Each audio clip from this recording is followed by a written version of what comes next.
여러분 안녕하세요. 인문학당나무를 운영하는 문학평론가 오홍진입니다. 오늘은 사랑지를 읽으며 인문학적 성찰을 하는 시간으로 김소월의 초혼에 대해 살펴보도록 하겠습니다. 초혼은 죽은 이의 혼을 부르는 의식이지요. 시인은 애타게 죽은 이를 부릅니다. 죽은 이가 대답을 할 리가 없지요. 아직 이승과 저승의 경계에서 맴돌고 있다고 해도 죽은 이는 엄연히 저승에 속한 존재니까요. 시인의 외침소리는 허공 속으로 흩어집니다. 그래도 시인은 계속해서 사랑하는 님을 부릅니다. 부른다고 오지 않을 거라는 걸 알면서도 시인은 목소리를 높여 죽은 이를 부릅니다. 그만큼 시인은 죽은 이의 영혼과 하나로 묶여있는 것입니다. 시를 읽어보겠습니다.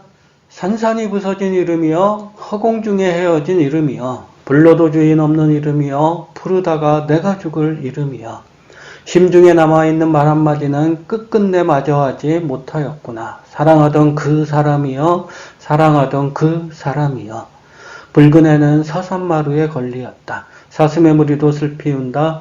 떨어져 나가 앉은 산 위에서 나는 그대의 이름을 부르노라. 서름에 겹도록 부르노라. 서름에 겹도록 부르노라. 부르는 소리는 비껴가지만 하늘과 땅 사이가 너무 넓구나. 선체로 이 자리에 돌이 되어도 부르다가 내가 죽을 이름이여 사랑하던 그 사람이여 사랑하던 그 사람이여. 초혼은 죽은 사람을 부르는 의식입니다. 죽은 이가 어떻게 다시 이곳으로 돌아올까요? 초혼은 죽은 사람을 부름으로써 저승길을 열어주는 것입니다.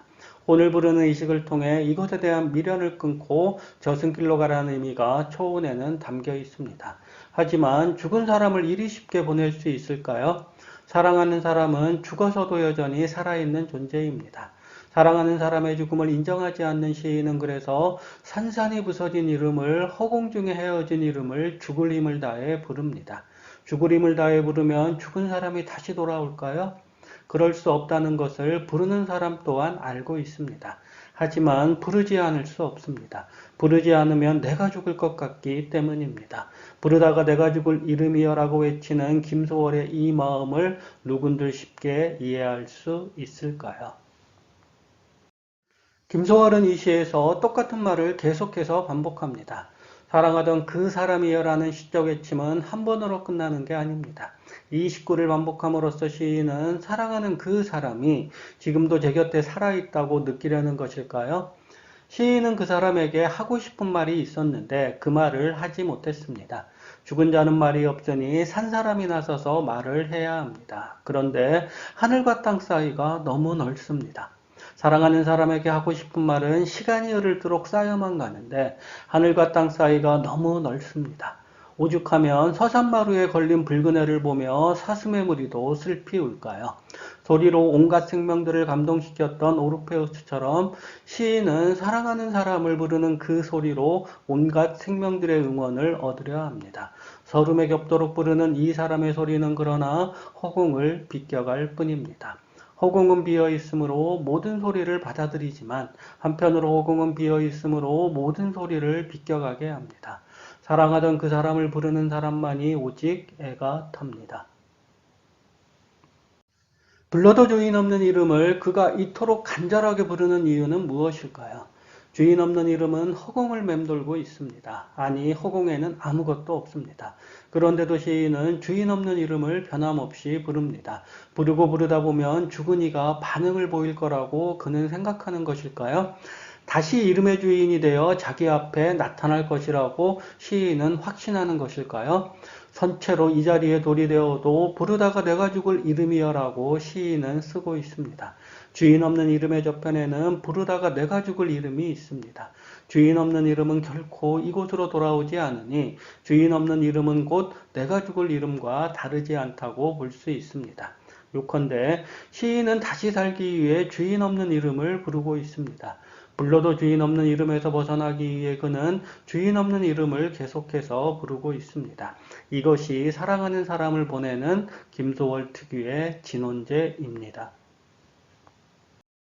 진혼은 무엇보다 죽은 이의 영혼을 위로하는 것이지만 한편으로 거기에는 살아있는 사람을 살게 만드는 애도의 방식 역시 담겨 있습니다. 애도는 살아남은 자들의 의식입니다. 정확히 말하면 살아남은 자들은 살기 위해 애도를 합니다. 산자는 산자이고 죽은 자는 죽은 자입니다. 세상이 두쪽이 나도 이 진리는 변하지 않습니다. 이 점을 인정한다 해도 사랑하는 사람을 보내는 일은 견디기 힘든 일입니다. 부르다가 내가 죽을 이름이 될 정도로 고통스러운 일입니다. 시인은 차라리 선체로 이 자리에 돌이 되길 원합니다. 돌이 되면 이 극한의 고통에서 해방될 수 있기 때문입니다. 사랑하던 그 사람이여를 외침으로써 시인은 하루하루를 살아갑니다. 이렇게 하루하루 살다 보면 죽은 사람과 산 사람의 경계가 확연하게 구분되는 어떤 순간에 도달하게 됩니다. 진혼은 그래서 필요합니다. 산자들을 살게 하는 힘은 진혼에서 나옵니다.